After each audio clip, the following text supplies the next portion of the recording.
ശ്രീമദ് ഭഗവത്ഗീത സുദർശനം ഭാഷാഭാഷ്യം പ്രഭാഷണ പരമ്പരയുടെ 14-ാം ഭാഗത്തിലേക്ക് എല്ലാവർക്കും സ്വാഗതം. ഭഗവത്ഗീത 2-ാം അധ്യായം സാഖ്യയോഗമാണ് നാം ചർച്ച ചെയ്തുകൊണ്ടിരിക്കുന്നത്. ബന്ധുമിത്രാദികളെ കൊല്ലേണ്ടി വരുന്ന യുദ്ധം ചെയ്യാൻ തനിക്കാവില്ലെന്ന് പറഞ്ഞ് അമ്പും വില്ലും താഴെയിട്ട് കൃഷ്ണന് മുമ്പിലിരുന്ന് കരയുന്ന അർജുനന്റെ വിഷാദഭാവം അകറ്റി അയാളെ വർദ്ധിത വീര്യത്തോടെ യുദ്ധക്കളത്തിലേക്ക് തിരിച്ചുവിടാനുള്ള ഉപായങ്ങളാണ് കൃഷ്ണൻ തേടിക്കൊണ്ടിരിക്കുന്നത്. സാഹചര്യങ്ങളുടെ സമ്മർദ്ദത്തിന് അടിമപ്പെട്ട് ബാധ്യസ്ഥമായ കർമ്മങ്ങളിൽ നിന്നും ഒഴിഞ്ഞുമാറാൻ ശ്രമിക്കുന്ന മനുഷ്യരുടെ പ്രതിനിധിയാണ് അർജുനൻ എന്നതിനാൽ ഗീതോപദേശം അർജുനന് മാത്രമുള്ളതല്ല, മനുഷ്യർ ഏവർക്കും കൂടി ഉള്ളതാണെന്നും കഴിഞ്ഞ ഭാഗങ്ങളിൽ ഞാൻ സൂചിപ്പിച്ചിരുന്നു. വേദാന്ത തത്വങ്ങളിൽ ഊന്നി നിന്നുകൊണ്ടുള്ളതാണ് കൃഷ്ണന്റെ ഉപദേശങ്ങൾ. മനുഷ്യരെന്നാൽ പഞ്ചഭൂതാത്മകവും നശ്വരവുമായ ശരീരമെന്ന ബാഹ്യരൂപമല്ലെന്നും അതിനെ സചേതനമാക്കുന്ന ആത്മാവാണ് ഉണ്മയെന്നും കൃഷ്ണൻ പറഞ്ഞു കഴിഞ്ഞു. ഈ ഉണ്മയെ നശിപ്പിക്കാൻ ആർക്കും തന്നെ കഴിയില്ല എന്നും ആയതിനാൽ അർജുനൻ ആരെയും കൊല്ലാൻ പോകുന്നില്ല എന്നും കൃഷ്ണൻ സ്ഥാപിച്ചു കഴിഞ്ഞു. തുടർന്ന് ആത്മസ്വരൂപത്തെക്കുറിച്ചുള്ള വേദാന്തജ്ഞാനം അർജുനനും മനുഷ്യരേവർക്കും കൂടി പകർന്നു നൽകാനായി ആത്മസ്വഭാവത്തെക്കുറിച്ചുള്ള വിശദമായ വിവരണങ്ങളും ഗീതാകാരൻ ഭഗവാൻ കൃഷ്ണനിലൂടെ നൽകിക്കഴിഞ്ഞു. ആത്മാവ് നാശരഹിതനും നിത്യനും ജനനരഹിതനും പുരാണനും സ്ഥിരസ്വഭാവനും ശാശ്വതനും ഛേദിക്കാനോ ദഹിപ്പിക്കാനോ നനയ്ക്കാനോ ഉണക്കാനോ കഴിയാത്തവനാണെന്നും ഇന്ദ്രിയങ്ങളും ബുദ്ധിയും കൊണ്ട് അതിനെ മനസ്സിലാക്കാൻ കഴിയില്ല എന്നും മറ്റുമുള്ള കാര്യങ്ങൾ പറഞ്ഞു കഴിഞ്ഞു. അങ്ങനെ സവിശേഷ ഗുണങ്ങളോടുകൂടിയ ആത്മാവാണ് എല്ലാമെന്നറിഞ്ഞുകൊണ്ട് നീ അനുശോചിക്കാതിരിക്കണം അർജുന എന്നാണ് കൃഷ്ണൻ പറയുന്നത്. ഈ പറഞ്ഞ ആത്മസ്വരൂപത്തിൻ്റെ വിശേഷണങ്ങളിൽ നിന്നും ഇതിൻ്റെ സർവവ്യാപിത്വത്തെയാണ് ഉദ്ദേശിക്കുന്നതെന്ന് കഴിഞ്ഞ ഭാഗങ്ങളിൽ വിശദീകരിക്കുകയും ചെയ്തിരുന്നു. അതായത് എല്ലാത്തിനും ഉണ്മയായി വർത്തിക്കുന്നത് ആത്മബോധമാണ്. ഗീതയിൽ പറഞ്ഞിരിക്കുന്ന ഈ ആത്മപ്രകൃതത്തെക്കുറിച്ച് പറഞ്ഞു പോകുമ്പോൾ തന്നെ ഇതൊക്കെ ശ്രദ്ധാപൂർവം പഠിക്കുന്നവരുടെ മനസ്സിൽ ചില ചോദ്യങ്ങൾ ഉദിക്കേണ്ടിയിരിക്കുന്നു. അനശ്വരമായ ആത്മാവിൻ്റെ താൽക്കാലിക വാസസ്ഥലമാണ് നശ്വരമായ ശരീരമെന്നും ശരീരത്തിന് ജീവൻ നൽകുന്ന ആത്മാവാണ് യഥാർത്ഥമായുള്ളതെന്നും ആത്മാവിന് മരണമില്ലാത്തതിനാൽ ആരും ആരെയെ കൊല്ലുന്നില്ലെന്നുമാണല്ലോ ഭഗവാൻ പറഞ്ഞത്. പ്രായോഗിക തലത്തിൽ ഇത് എത്രമാത്രം ശരിയാണ്? ഒരാളെ കൊന്നതിന് ശേഷം പോലീസ് സ്റ്റേഷനിൽ പോയി ഞാൻ ആരെയും കൊന്നിട്ടില്ല, ശരീരമല്ല ആത്മാവാണ് പ്രധാനം, ആത്മാവിന് മരണമില്ലെന്ന് ഞങ്ങളുടെ ഭഗവാൻ പറഞ്ഞിട്ടുണ്ടെന്ന് പറഞ്ഞാൽ മതിയാകുമോ? അർജുനനോട് കൃഷ്ണൻ പറഞ്ഞതാണ് കാര്യം എന്ന് ചിന്തിച്ച് ആരെങ്കിലും പോയി കൊന്നാൽ ശിഷ്ടജീവിതം ഇരുമ്പഴിക്കുള്ളിലായത് തന്നെ. അപ്പോൾ ലോകജീവിതവുമായി യാതൊരു ബന്ധമില്ലാത്ത കാര്യങ്ങളാണോ ഈ ഗ്രന്ഥത്തിൽ എഴുതി പിടിപ്പിച്ചിരിക്കുന്നത്? ഇതൊക്കെ വെറും അബദ്ധ ചിന്തകളാണോ? എന്താണിത്? നമുക്കിത് ഒന്ന് നോക്കേണ്ടിയിരിക്കുന്നില്ലേ? തത്വോപദേശങ്ങളുടെ ആന്തരികാർത്ഥങ്ങൾ മനസ്സിലാക്കാതെ ബാഹ്യാർത്ഥങ്ങൾ മാത്രം മനസ്സിലാക്കിപ്പോയാൽ ഇങ്ങനെയുള്ള ആശയക്കുഴപ്പങ്ങളിലും തെറ്റിദ്ധാരണകളിലുമായിരിക്കും നാം ചെന്നു പതിക്കുക. പലരുടെയും ഗീതാ വിമർശനങ്ങളെ പരിശോധിച്ചാൽ ആത്മവിഷയം മനസ്സിലാക്കി പഠിക്കാത്തതിലുള്ള പ്രശ്നമാണ് കാരണമെന്ന് മനസ്സിലാക്കാവുന്നതേ ഉള്ളൂ.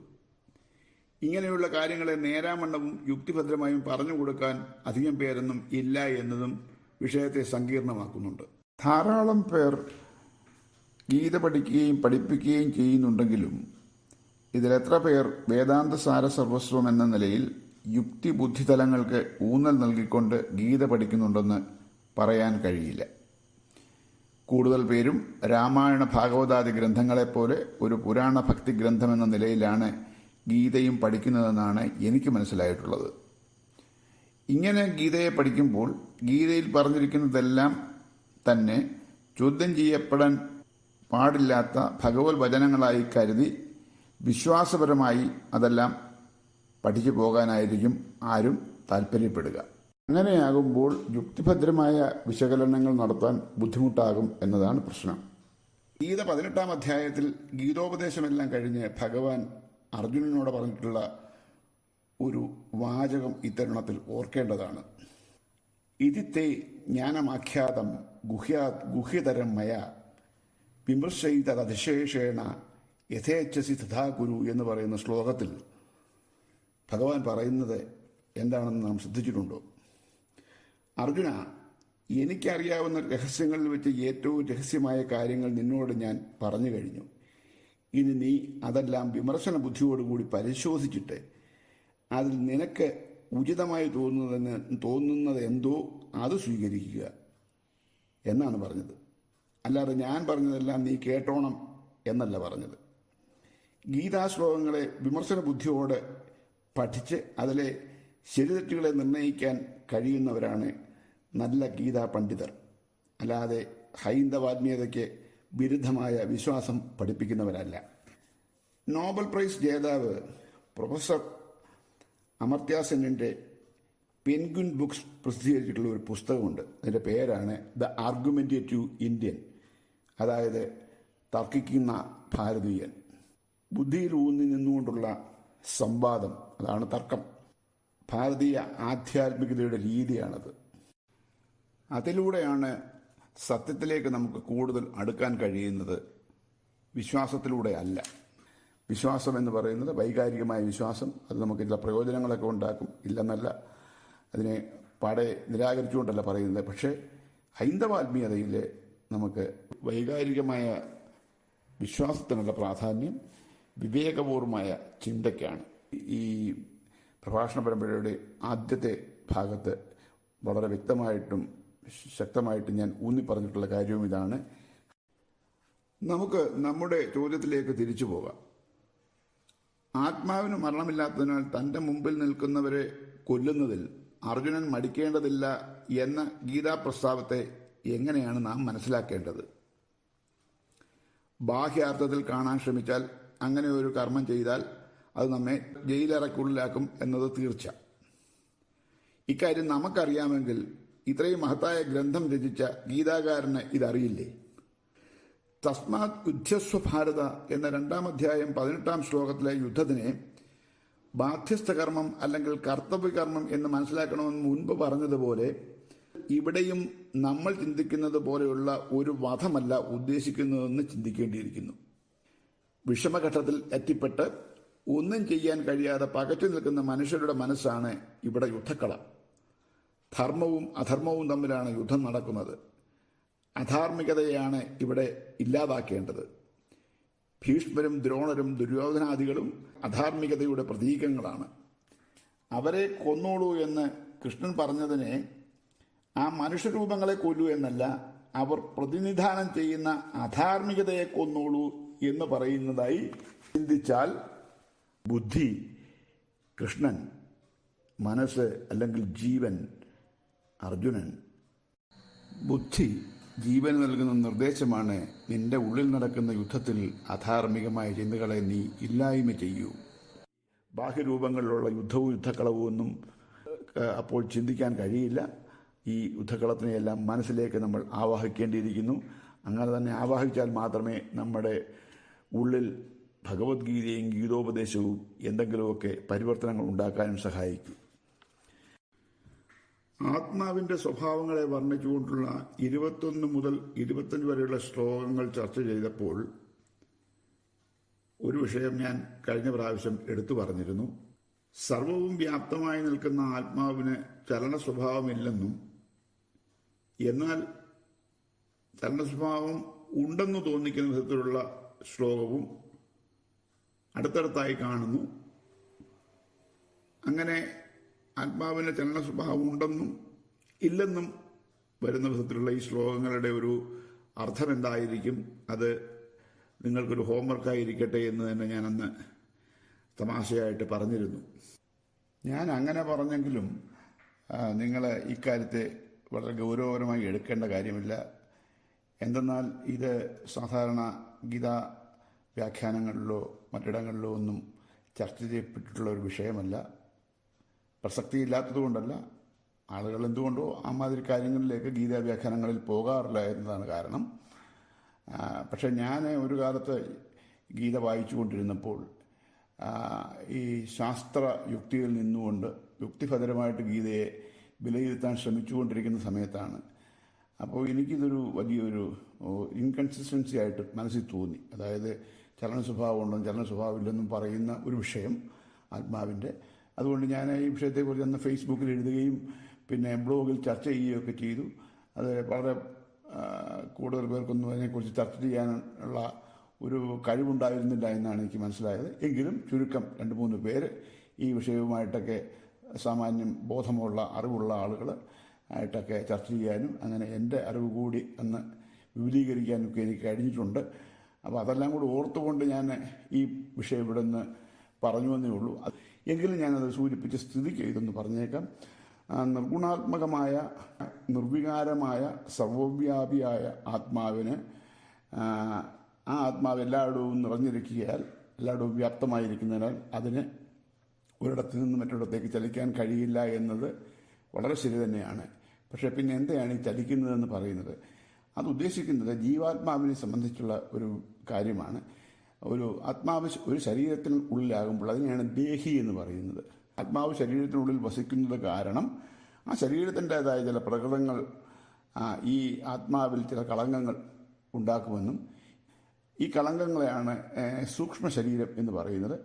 അപ്പോൾ ഈ സൂക്ഷ്മ ശരീരം എന്ന് പറയുന്നത് ഒരു വ്യക്തിയുടെ ആഗ്രഹാഭിലാഷങ്ങളുടെ എല്ലാം ഒരു ആകത്തുകയാണെന്നൊക്കെ പറയാം. അങ്ങനെ ആ ആഗ്രഹാഭിലാഷങ്ങളെല്ലാം ഒരു ശരീരം കൊണ്ട് പൂർത്തീകരിക്കാൻ കഴിഞ്ഞാൽ ആ ആത്മാവ് പൂർണ്ണ സ്വതന്ത്രനായി അത് മോക്ഷം എന്ന് പറഞ്ഞ അവസ്ഥയിലേക്ക് പോകും. കാരണം ആത്മാവിന് വേറെ കെട്ടുപാടുകൾ ഒന്നും തന്നെയില്ല.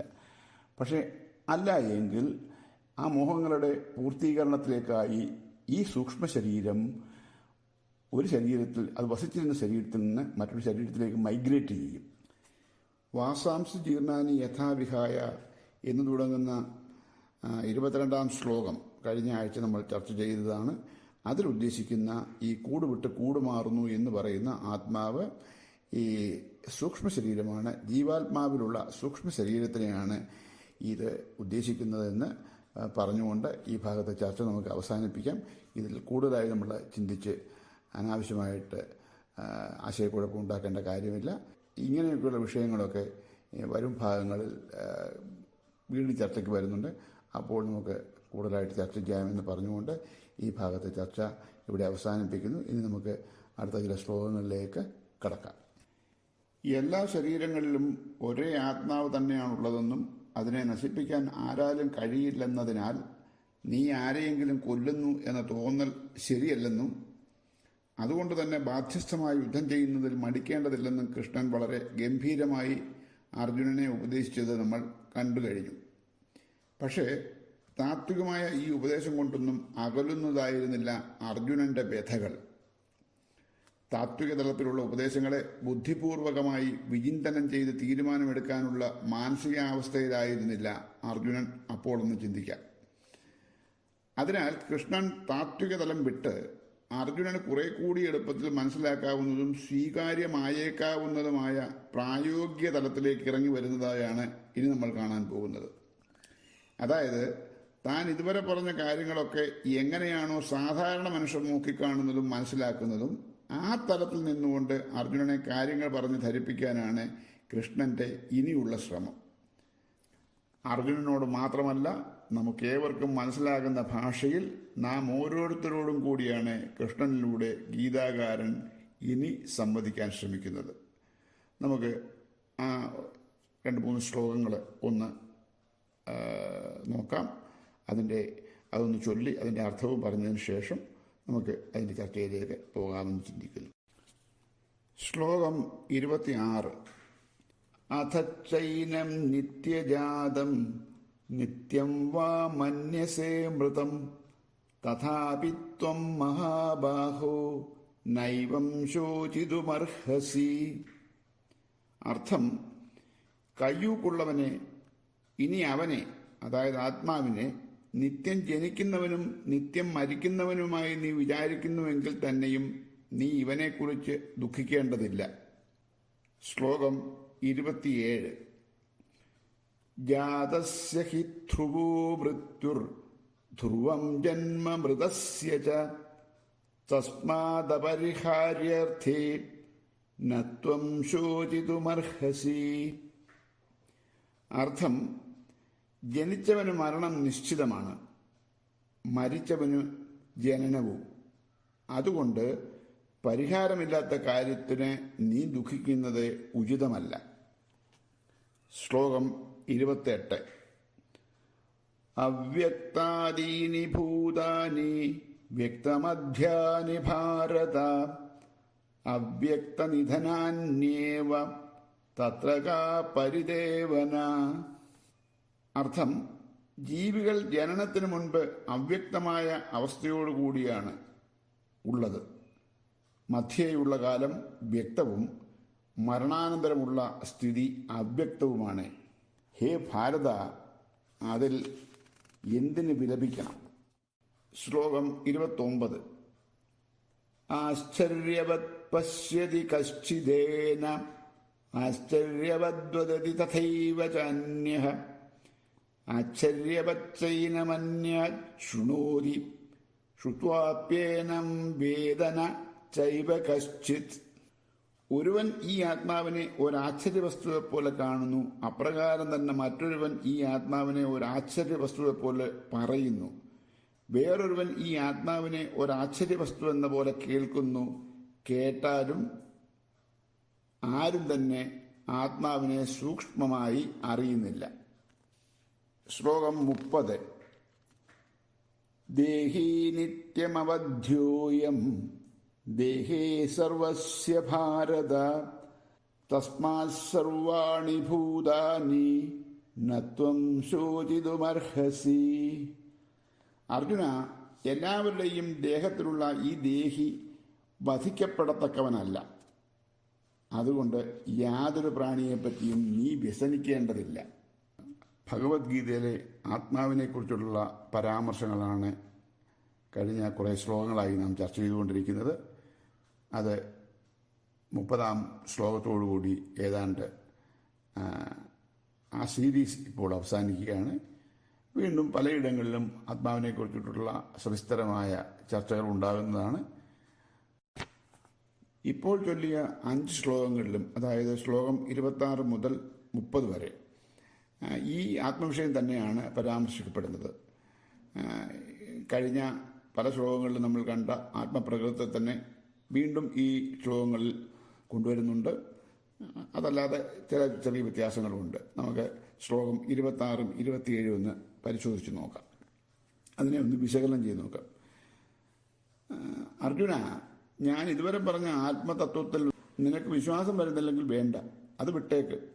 ആത്മാവ് നിത്യനും നാശരഹിതനുമാണെന്ന് ഞാൻ പറഞ്ഞത് ഉൾക്കൊള്ളാൻ വിഷമമുണ്ടെങ്കിൽ ശരീരം ജനിക്കുമ്പോൾ ആത്മാവും ജനിക്കുന്നുവെന്നും ശരീരം മരിക്കുമ്പോൾ ആത്മാവും മരിക്കുന്നുവെന്നും തന്നെ നീ ചിന്തിച്ചോളൂ. അങ്ങനെയാണല്ലോ സാധാരണ മനുഷ്യർ ചിന്തിക്കുന്നത്. അതുപോലെ തന്നെ നീയും ചിന്തിച്ചോളൂ. ഇന്ദ്രിയങ്ങൾ കൊണ്ട് ഗ്രഹിക്കാൻ കഴിയുന്നത് മാത്രമാണ് സത്യം എന്ന ചിന്തയിൽ ജീവിക്കുന്ന സാധാരണ മനുഷ്യരെല്ലാം ഇങ്ങനെയാണല്ലോ ചിന്തിക്കുന്നത്.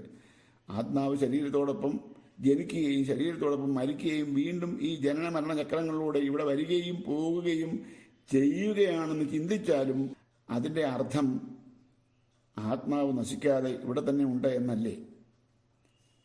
ഇങ്ങനെ ചിന്തിച്ചാലും നീ ആരെയും ഒരിക്കലും തിരിച്ചു വരാൻ കഴിയാത്ത വിധം കൊല്ലുന്നില്ല എന്നതല്ലേ സത്യം. ജനിച്ചവന് മരണമുണ്ടാകുമെന്ന കാര്യത്തിൽ സംശയമില്ലല്ലോ. നിന്റെ ശത്രുക്കളായി ഇവിടെ നിൽക്കുന്നവരെല്ലാം ഇന്നല്ലെങ്കിൽ നാളെ മരിക്കേണ്ടവർ തന്നെയല്ലേ? ഇങ്ങനെ ചിന്തിച്ചാലും നിന്റെ ദുഃഖത്തിന് ഒരു കാരണവുമില്ലല്ലോ. നിരാശനായി നിൽക്കുന്ന അർജുനനിൽ ആത്മവിശ്വാസം വളർത്താൻ ഉദ്ദേശിച്ചാണ് മഹാബാഹു, കയ്യൂക്കുള്ളവനെ എന്ന് അർജുനനെ കൃഷ്ണൻ ഇവിടെ അഭിസംബോധന ചെയ്തിരിക്കുന്നതെന്നും കരുതാം. ഇവിടെ ഒരു ചോദ്യം പ്രസക്തമാണ്. ഹതാശയനായി നിരാശനായി തളർന്നു നിൽക്കുന്ന അർജുനന്റെ അല്ലെങ്കിൽ സാധാരണ മനുഷ്യരുടെ മനസ്സ് വലിയ തത്വവിഷയങ്ങളൊക്കെ പറഞ്ഞ് മാറ്റാൻ ശ്രമിച്ചാൽ അത് നടക്കുന്ന കാര്യമല്ലെന്ന് കൃഷ്ണൻ അറിയാം. പിന്നെ എന്തിനാണ് കൃഷ്ണൻ ആദ്യം തന്നെ വളരെ ഗഹനവും ചിന്തനീയവുമായ ആത്മവിഷയം അർജുനനോട് ഉപദേശിച്ചത്? വളരെ സിമ്പിളായിട്ടുള്ള കാര്യങ്ങൾ വല്ലതും പറഞ്ഞു തുടങ്ങാൻ വയ്യായിരുന്നു. ഒരുപക്ഷെ ആത്യന്തികമായി എല്ലാവരും മനസ്സിലാക്കേണ്ട കാര്യം അതാണെന്നും അർജുന വിഷാദത്തിനുള്ള ശാശ്വത പരിഹാരം ആത്മജ്ഞാനം നേടുക മാത്രമാണെന്നും ഗീതാകാരൻ ആദ്യം തന്നെ പറഞ്ഞു വെക്കുന്നതാകാം.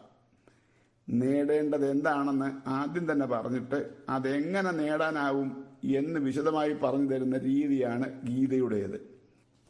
താൻ ആരാണെന്നും ഈശ്വരനും താനും തമ്മിലുള്ള ബന്ധം എന്താണെന്നുമുള്ള തിരിച്ചറിവുണ്ടാക്കുകയാണല്ലോ ആത്മീയ പഠനങ്ങളുടെ ലക്ഷ്യം തന്നെ. ഭഗവത്ഗീതയിൽ ഈ പഠന സമ്പ്രദായം നന്നായി ക്രമീകരിച്ചിരിക്കുന്നു എന്ന് പറയാം. ഉദ്ദേശിക്കുന്നത് എന്താണെന്ന് പറഞ്ഞാൽ, ആത്യന്തികമായിട്ട് ആരുടെയും ദുഃഖ നിവാരണത്തിലുള്ള മാർഗം എന്ന് പറയുന്നത് ആത്മജ്ഞാനമാണ്. ആത്മജ്ഞാനമാണ് ഈ സാഖ്യയോഗത്തിലൂടെ ഗീതാകാരൻ ഈ മാനവരാശിക്ക് പകർന്നു നൽകാൻ ശ്രമിച്ചുകൊണ്ടിരിക്കുന്നത്. കൃഷ്ണൻ അത് വളരെ ഭംഗിയായി അവതരിപ്പിച്ചുകൊണ്ടിരിക്കുകയാണ്. നമുക്ക് അതിൻ്റെ മറ്റ് വിശദമായ കാര്യങ്ങളിലേക്കെല്ലാം അടുത്ത ആഴ്ചയിൽ കടക്കാം. എല്ലാവർക്കും നമസ്കാരം.